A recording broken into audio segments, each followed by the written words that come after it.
մենք ցույց ենք տալի ձեզ մի փաստաթուղթ, որը կբաժանվի ձեզ։ Այս փաստաթուղթը սեղմ օրինակ է Արևմտյան Ադրբեջան պետության կողմից, Ադրբեջանի պետության կողմից տպված կոնցեպտի, որտեղ նրանք գրում են, թե ինչ են անելու Հայաստան վերադարձի համար։ Սա դուք կարող եք տեսնել ավելի մեծ գրքով, կարող ենք բոլորին ներկայացնել։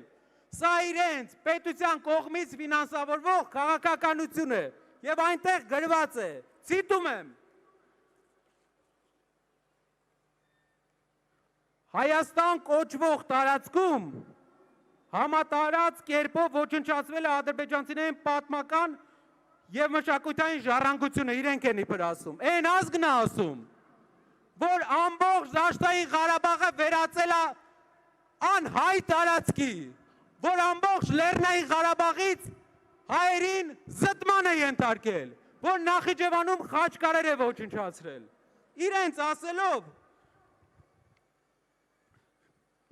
իրավունքների վերականգնման հարցը իբր ադրբեջանցիների պետք է լինի առաջնահերթ հարցերից մեկը։ Եվ նաև մզկիթների եւ գերեզմանատները պետք է վերականգնվեն ադրբեջանական։ Սրա մեջ է գրված։ Իսկ մենք գիտեք ինչ ենք սրան ասում։ Մենք ասում ենք, որ Հայաստանում լինելու է առաջնորդ, որ երբեք սա թույլ չի տա, որ Փաշինյանի ու Ալիևի ծրագիրը հոդս է ցնդելու։ Հոդս